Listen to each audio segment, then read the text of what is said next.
In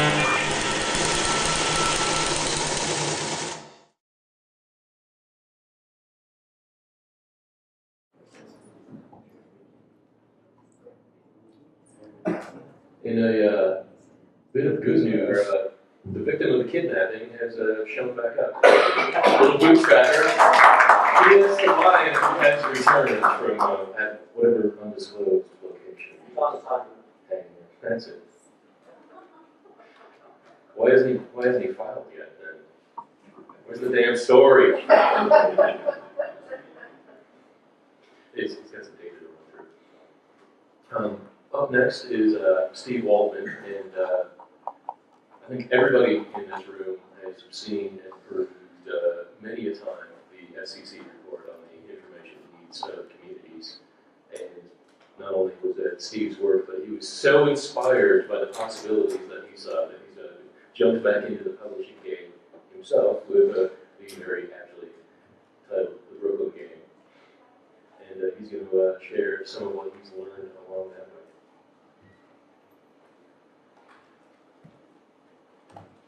Well, I tried to start a Brooklyn local website, and I didn't succeed in getting it off the ground. And then I applied for a Night News Challenge grant for the Brooklyn thing, and I was rejected. And then I launched this site, the Brooklyn Game, which is losing money. So I can understand why you'd want me to give you advice about what you all should be doing. Or not. Yeah, what not to do. I wanted to sort of place you all in a little bit of kind of larger context. I know this is not this from talking to you. You are not the sort of people who tend to think of yourself as part of a movement. You're more the rugged individualists who saw something very specific happening in your community and decided you needed to do something about that. But I hate to break the bad news, but you actually are part of a movement, an important one. And I'm just going to give a couple thoughts about how you do fit into this larger picture, and maybe a little bit on what might help you succeed individually and help the movement succeed. First, just a kind of general reminder of the ugly context. Now, you know this all in your local areas, and you've probably heard the national statistics, but just as a fun reminder, the latest stats on newspaper reporter employment. In 2000, there were 56,000 newspaper reporters. In 2013, there were 38,000. So from 56,000 to 38,000. So newspapers now have fewer reporters than they did before Watergate. State House reporting has dropped by a third. News magazine staffs where I used to work dropped by more than a half. Network TV news dropped by more than a half. Pointer's estimate, which I think is still the best estimate, was that during the period that they looked at, which was 2006 to 2009, the contraction of editorial spending per year was $1.6 billion. And one of the things we were curious about with the FCC report was most of the attention had been on the contraction of newspapers, but we wondered, was local TV news going to react to this in some positive way? Was this going to be the moment where local TV news stepped in and upped their game in a significant way on the quality of their journalism? And it might shock you to hear the answer is no. Now, the hours and minutes devoted to local news actually have increased. 35% more hours of local TV news over the last 7 years, but of course they've done that at the same time they've cut staff, so it's just gotten thinner and thinner, and all the maladies of local TV news that we know about from that have been there all along, to a great extent, have actually gotten worse. I'm sure you've heard this stat before, but it still blows my mind. A study of the Los Angeles television market said that coverage of basically important civic institutions, education, healthcare, government, took up a little over 1 minute of the typical 30-minute broadcast. And my favorite detail from that was that in the general reality that if it leads, that increasingly local TV news broadcasts, if they don't have a murder in town that night, they'll import it from somewhere else. They'll have a lead story be a murder from a different community rather than a non-murder story from their community. Local radio, we don't tend to talk about that because it's not, it's not such an important force anymore, but it used to be. Local news radio used to be a pretty big deal, big part of the ecosystem, but those have shrunk in about half as many cities have local TV and local radio. And then we were curious, one thing of the traditional media that we were curious about was whether cable was going to try to do more. You do have some places like in New York, some of the better local news actually is provided by New York One, the local cable thing. And I think we got a little spoiled by that. But oh, maybe cable, because they actually are flush with money, was going to become a much bigger player in the local news space. And by and large, that hasn't happened. New York One, it turns out, is a little bit of an anomaly, and most cable operators view it as a kind of a loss. Some will do a little bit as a way of improving their retention rates, and maybe that'll change, but so far that hasn't happened. So this is all by way of, that's kind of the national portrait of what you're dealing with on the local level.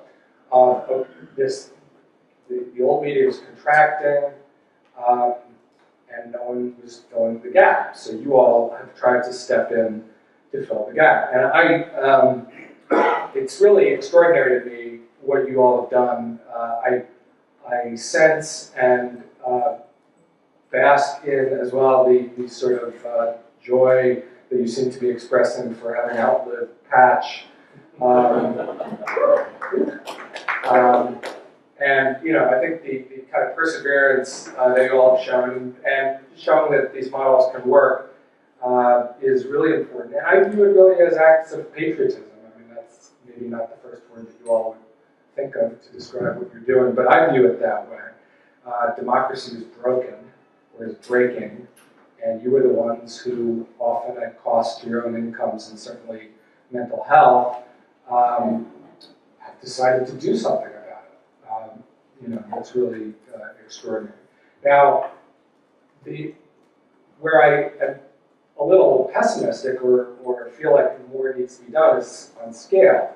There aren't enough of you yet, and the ones that do exist aren't big enough. The Knight Foundation, the draft report that John referenced, which looked at 18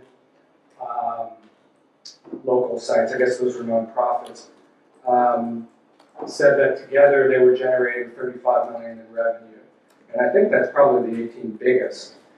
And when you think that 1.6 billion lost, 35 million gained, you get a little bit of a sense of how much of a distance we have to go. And Michelle's numbers from yesterday, I think she said half of you all, or half the ones on her list, had an annual income of under 50,000, and 2/3 under 100,000.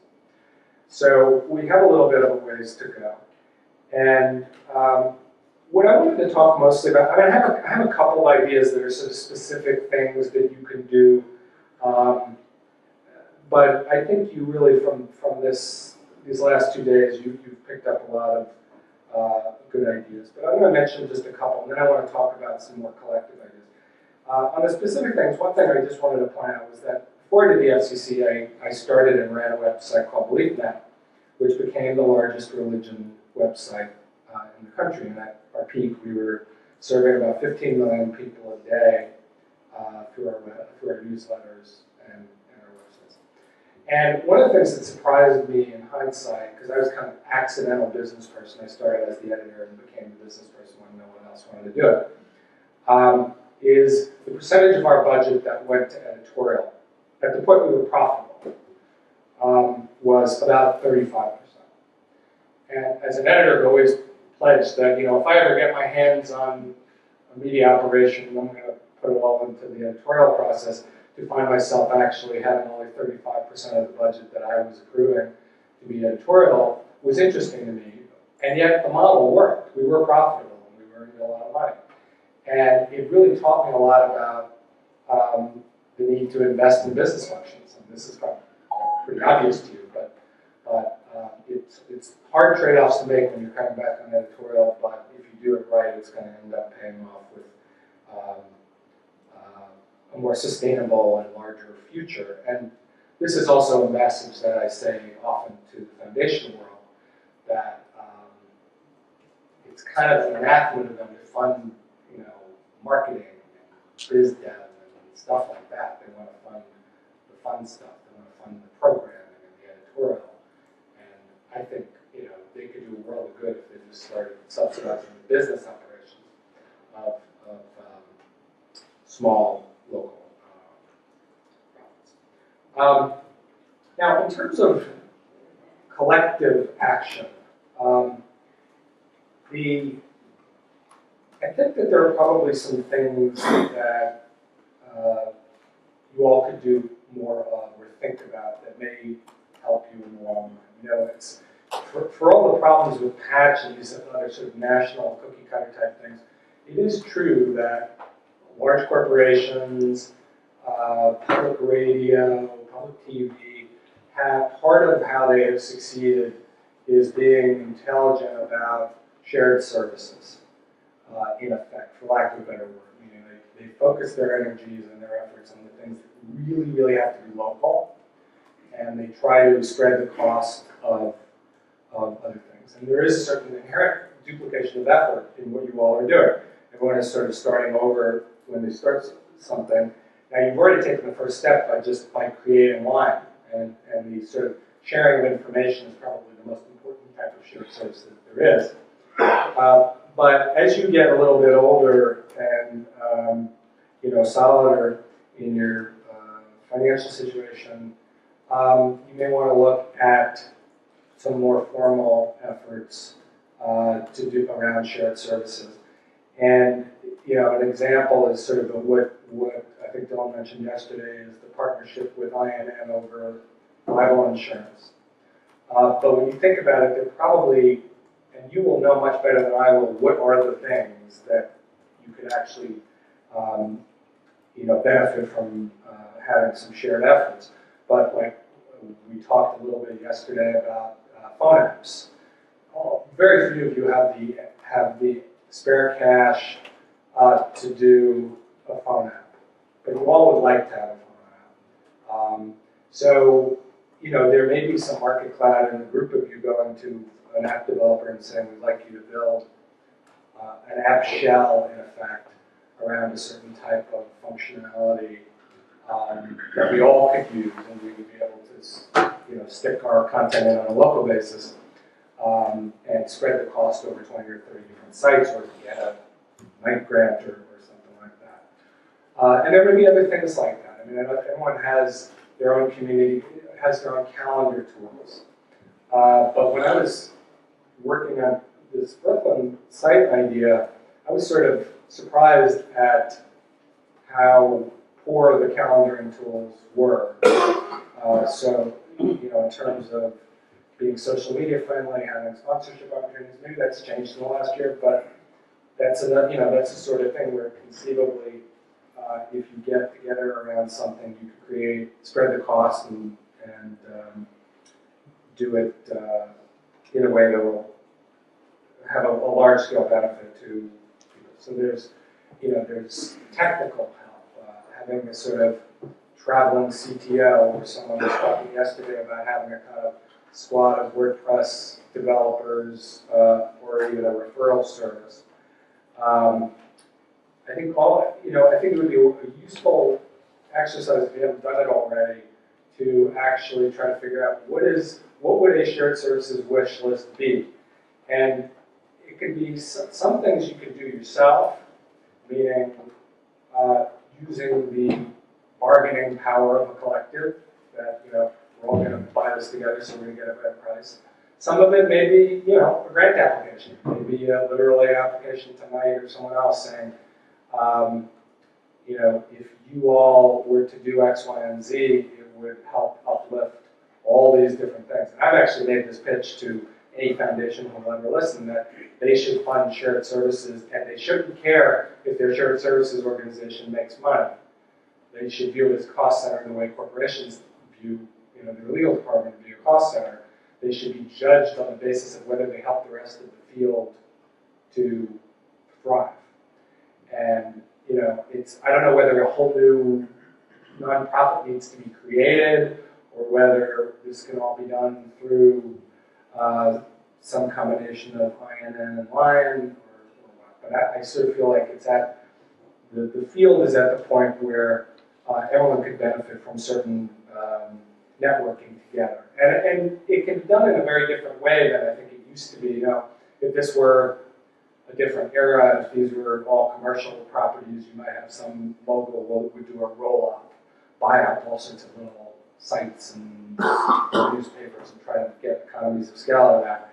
And that often screws it up. And when you're local, having a kind of corporate conglomeratization of the sites usually backfires. So I'm not advocating that. But in the digital era, there are ways of networking together your efforts that can share.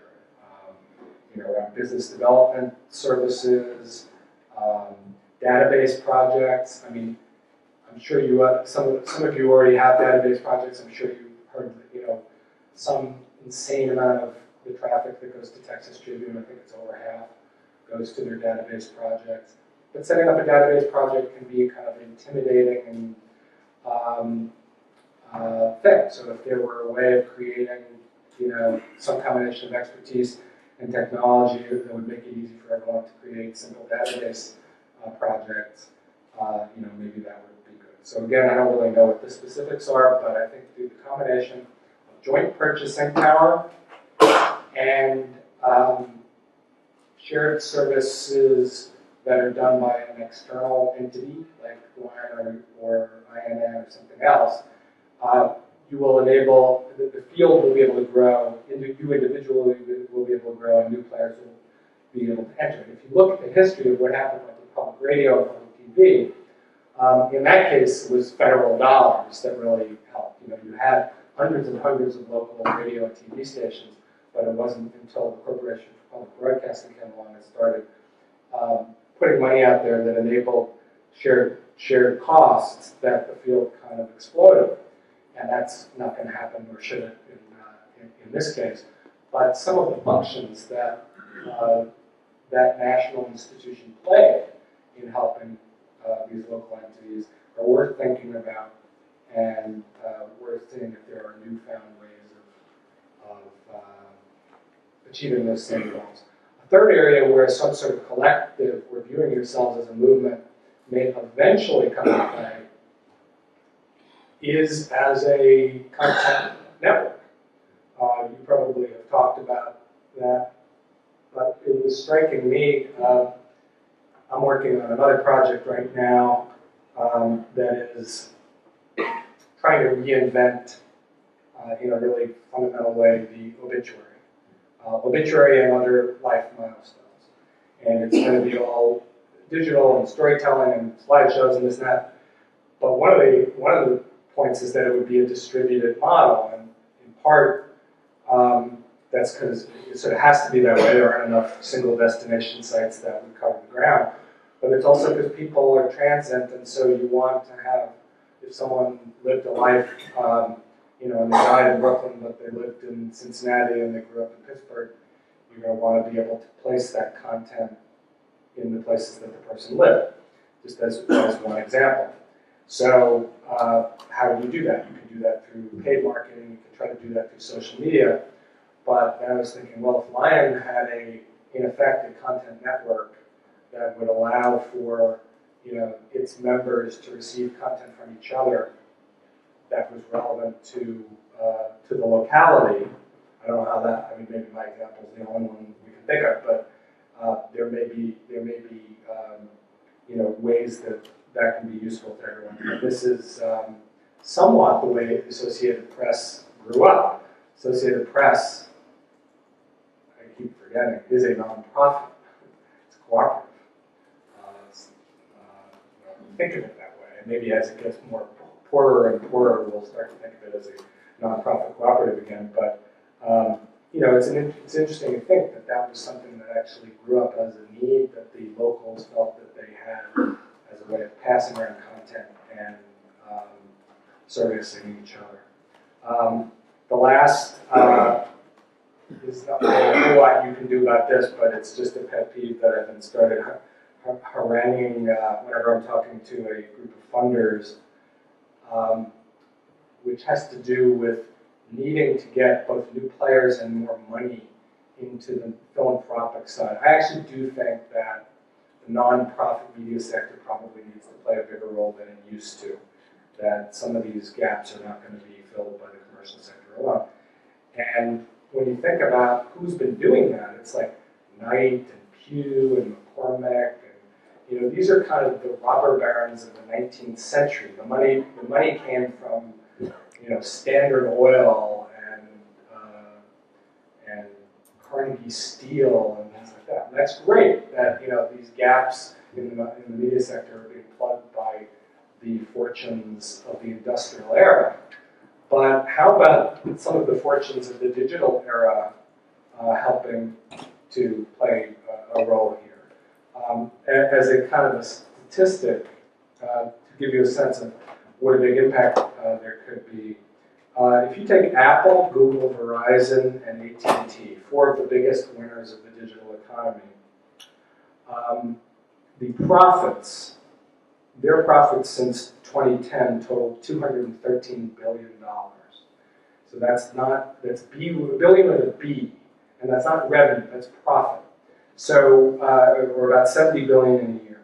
So an amount equivalent to about 2% of their profit, if applied to the nonprofit media sector, would completely fill all the gaps that have been created by the contraction of newspapers. And in fact, then some. Just as a sense of the scale. I mean, to mortal men, $235 million or $65 million is a lot of money. That's about how much it would take to replace the losses of accountability reporting. But to the Zuckerbergs and Jobses of the world, that's actually not a lot of money. And given that they, to some degree, made their fortunes on the information economy and the transmission of news, I think it would be a wonderful thing if they were to sort of take the attitude that Andrew Carnegie of that era did, of saying, well, we've done really well, we didn't do anything wrong, we did lots of things right. It's not that we, are obligated to, as a compensatory matter, but we did well, and we're the winners of this new economy, and we should recognize that though we didn't intend to do anything evil, there was this unintended side effect of breaking the model, the traditional model, and we should try to help fix that. And I think that, if you combine sort of the successes that you all have had, and you think about the stuff that we sort of take for granted now, of just how many ways we have to tell stories and how much easier it is in some ways to be a reporter, and how stories that would have taken 2 months to do before you can do in 2 hours, and it's not even the fancy stuff. I mean, we sort of take for granted now just even things like basic search and how long it would have taken you to go do all that stuff in the library. So we don't actually need as many reporters as we used to have. A given reporter today can have a bigger impact individually than a reporter 20 years ago. But we still have too few. We have too few reporters. And, not to get, in some ways, that's really what it comes down to. You can talk about the latest technology, you can talk about ways of using social media. But from my perspective, if you're looking at the big picture and the kind of national state of health, it kind of comes down to that. There are not enough bodies of full-time professional people doing journalism. And part of that is your job to figure out the business model so that gradually, these jobs and these role functions will be replaced. Part of it, I think, it does involve some collective action, both on the part of you all and the kind of philanthropic community. And, I think the concluding note in the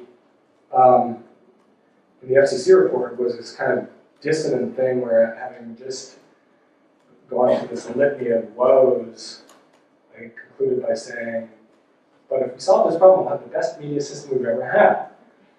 Which I think is true when you think about it. If you can repair the gap, if you can fill the gaps in manpower and hours that we have to do stuff, and you combine a sufficient amount of journalistic firepower with the tools we all now have to do it, and the hyper-local nature of it as one example, because as we all know, even in the glory days of newspapers, they weren't particularly good at getting down to the neighborhoods. We really will have, I think, the best media, best journalism system that we've ever had. So you're doing this at a incredible moment that is both bleak and exciting at the same time, and I'm sure your moods reflect that. But I guess I just want to end by encouraging you to think that you're part of something, you're doing very, very important things in your community, and you're part of something very big. You are part of a movement, you are part of a transformation that could make the country a good deal better if we don't screw it up. Thank you.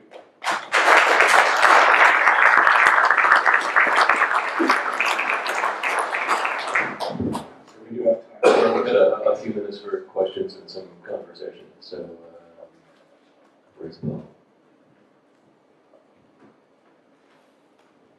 There's a new, I don't think it's passed yet, but a new tax status called LL3. Are you familiar with it? Yeah. Maybe you can fill us in on where it's at, because social value form of business that's not necessarily non-profit, I think is what it is, right? Yeah, LL3, which I think is, I forget whether it was limited liability or low profit. The term of art that they use is low profit, which is kind of not the best way to entice investors into your project. But the idea is an interesting one, which is that you do have this situation now where journalism projects are kind of falling, from a perspective of getting outside investors, they're kind of sometimes falling in between the cracks. I tried to get funding for my Brooklyn idea from a few different sources, and it was a very eye-opening experience. Venture capital, private investors had no interest in it at all because it was a particular locality. It had content in it, which was just horrifying to them.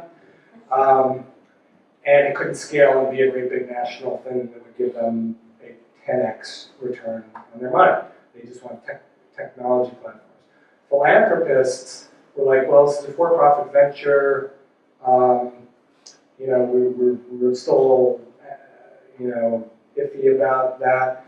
And so you ended up with this situation where if you can come up with a business model that is break even and making a little bit of money, there's no interest from outside investors in that. And which is, that kind of used to be what newspapers were. If you could have a huge impact on the community and make 3 or 4% margin, that was great. But everything got spoiled by, newspapers started to make 30 or 40% margins, and then they became public, and then venture capitalists have this whole different order of expectation.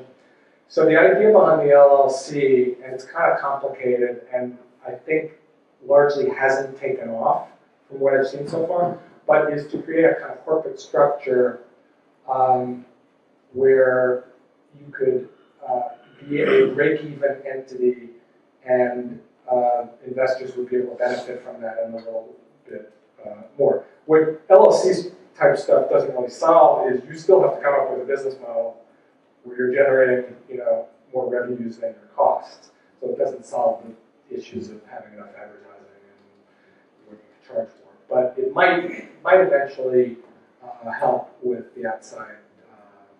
I'm also trying to beat the drums for someone.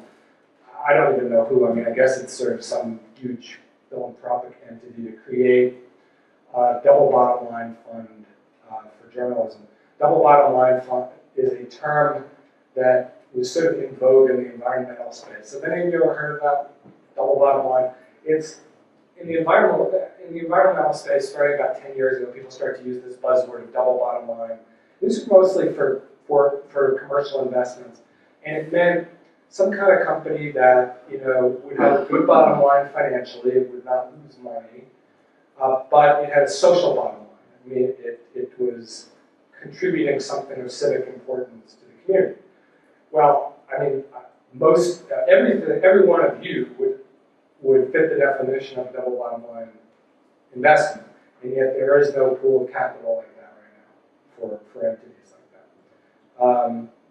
So, you know, I think I feel like there's a kind of financial missing piece of the puzzle that is very hard to see. It's very hard to see when you're down in the trenches, and it's really hard to see them when you're looking from 50,000 feet. But I think if we look back at this 5 years from now, that this could end up being an important thing.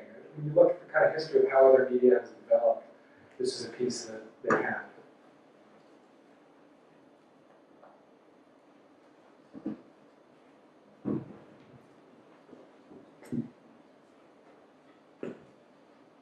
You talked about the winners of the new economy, Apple and Google, and it made me think about iTunes and how easy Apple made it to buy music after online wrecked the business model for record companies, and everybody talks about maybe people will pay for content. I've seen things like Jingle and Press Plus that the goal is to make it frictionless for us to throw something in the tip jar or pay for content we like. I don't know if there's something beyond that, or if you have ideas about where that's headed, or whether that's just a pipe dream that we all keep wishing would happen. You know, I would have thought that there would be more successes by now with tip jar type or micropayment type systems. And it had, you know, there have been increasing successes with sort of metered paywalls and some ways of charging for things. So that's, I think, good news. And you have Kickstarter as a whole, Kickstarter crowdsourced funding is a whole different kind of thing. But it's been a little surprising to me that you haven't had more success of micropayments. I would say it's still moving it is moving in the right direction when you look at things like Kindle singles, which I think are doing okay. Could those become a form of doing, you know, subsidizing long form magazine pieces? I mean, the difference between a short book and a long magazine article is not that much. And there was one particular thing that iTunes could do that is a little kind of an annoying thing that it's more than annoying. This could be a big deal. I remember talking to people in public radio saying, what's the number one thing that some tech company could do to make your life easier? And a couple people said, oh, that's easy. They could have one-click charitable donations on iTunes or buy anything. One-click charitable donations. You have one click to purchase a song or purchase any commercial product. And just think about it. If you're listening, if you're watching, if you're listening to a podcast or something, a public radio, or reading something from a website, and you had the ability to do a donation right to them through iTunes, through your existing account, that could be very powerful. The reason they don't want to do that is that Apple, for commercial transaction, takes, I can't remember what I'm forgetting now. 30%. How much? 30%. 30%. So Apple takes 30%, whereas the going rate on engines that facilitate charitable contributions is 3 to 5%. So Apple figured, well, we can't really charge 30% for charitable contributions that would look bad. And then, unfortunately, in a sign of, I think, greed, they said, and we're not going to do the 5% either, because that would open the floodgates to people starting to negotiate over our share. So in order to protect their margin, they have refused to do something that I think could have a really transformative effect on certainly the nonprofit media sector, but even potentially the for-profit.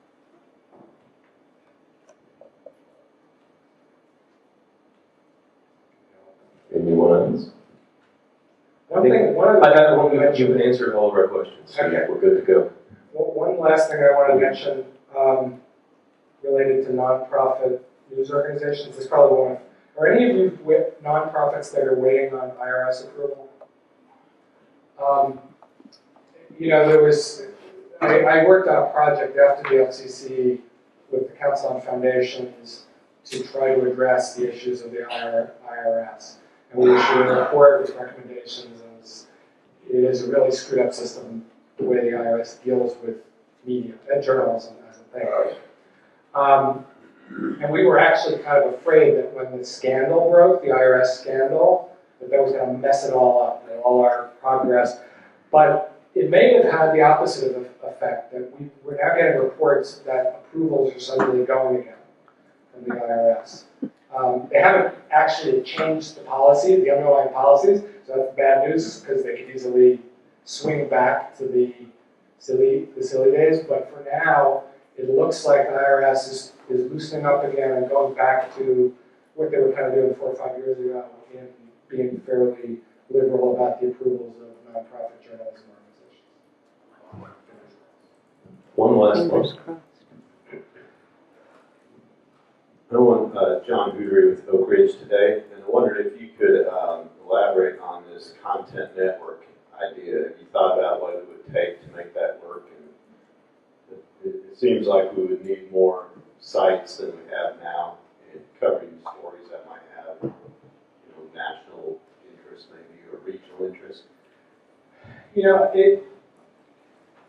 One possibility, if in the early days, before you're the size of the Associated Press and have a national footprint in your spotty, you could team up with other entities or networks. I really, other than the fact that it's infinitely simpler to share content than it used to be, so the logistics of creating a content network, which used to be quite a big deal, that's not really a problem anymore. So it's really the question of, are there content providers, or for that matter, advertisers? I mean, ultimately, I wouldn't push this because you're much better, you're going to get more revenue doing your local advertising than you are trying to create a national ad network. But as a collective, you have reach. I mean, have you ever added up with the... That's part of one of the numbers that would come out of our study. Yeah, so there's some impressive number at the end of that rainbow of like how many people you collectively reach. And that opens opportunities. That opens opportunities for people who have content that they want to get out.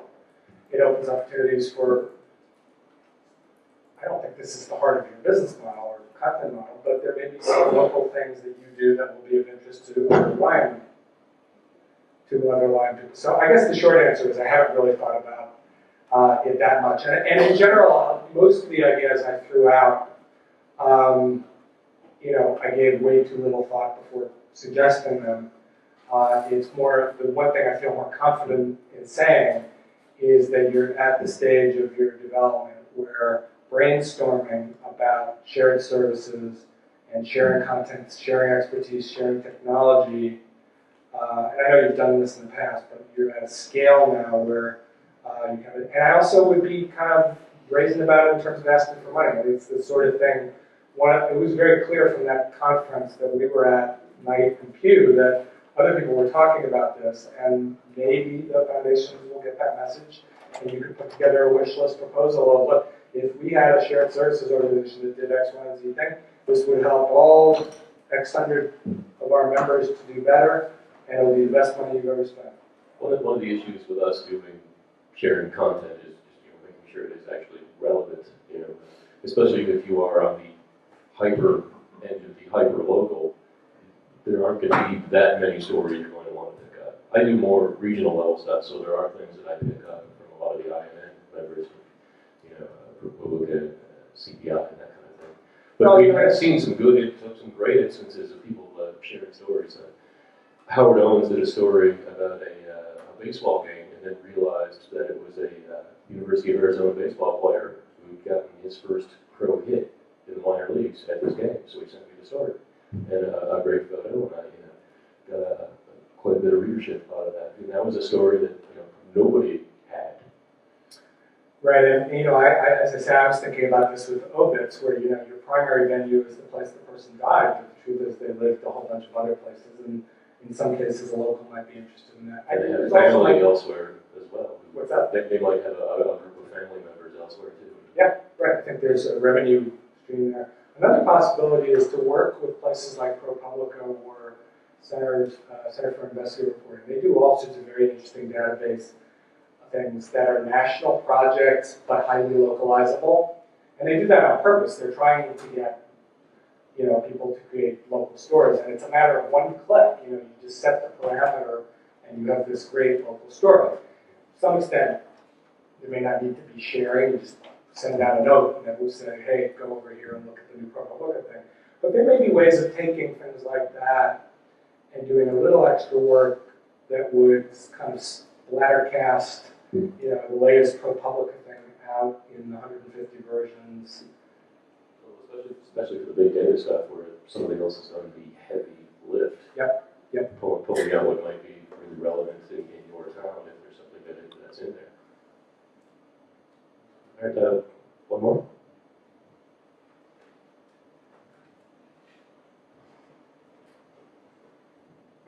Hi, Kim from Newshawk in California, Santa Barbara. You mentioned obituaries, and I was just wondering what line publishers here, one lists the obituaries, and if you monetize that through sponsorships from the mortuaries or any kind of advertising from florists, what have you. But is there anyone who's actually charging for a family to run an obituary that's like an upsell, longer, more storytelling type of obituary about their life and possibly a photo? I'm just wondering if anyone's doing that or thinking about doing that. Yes, we do. Top Local News, we charge $50 per obituary, and it's produced by the funeral home, sent over to us. And I typically like to get them from the funeral home so I can, vouch for the credibility. Like I said, we run the, there's no set link determination, and you just run it with a photo of. Some have photos, some do not. Some guys prefer not to get photos, but we do charge. So you're getting it from the mortuary itself? Yes. Okay, so we get fees from our mortuary. We post those free, but they're very sparse. Well, this is also, I'm sorry. Well, I can talk to you offline because this is actually part of the point of this project is like, I want to hear more about this. we're in this golden age of digital storytelling, which seems to have been applied to every type of content except the stuff that's most important to people, life and death and weddings and marriages and births. So the idea is to create really vivid storytelling around people's life stories and then put it out in embeddable format. In fact, the business model that we're trying to do would very much be in an embeddable format. So it would live on your site or the church website or whoever wants it, and then you could either monetize it through, you keep the content, you keep the page views, you keep the advertising, and potentially some revenue split if we're able to charge people for it. But the heart of it is the experience. It's really weird given how vivid everything else is, that the basic newspaper obit and even the digital version of it is a teeny little agate thing. Because they charge you damn much. Well, that's right. Here, and I live in a kind of a weird news desert for this. I mean, Brooklyn is like 15,000 people die each year in Brooklyn, and maybe a few hundred get obituaries or death notices, which is kind of astonishing. And everyone else vanishes without any kind of recognition. It's because the Post and the Daily News are frittering away, and the Times has become a national thing. And so if we could create something where a tool that would enable Ned to, post them on his site and use local community media like you all, that might be a way of driving some revenue to local media along the way. We really need to move it along. I'm sorry.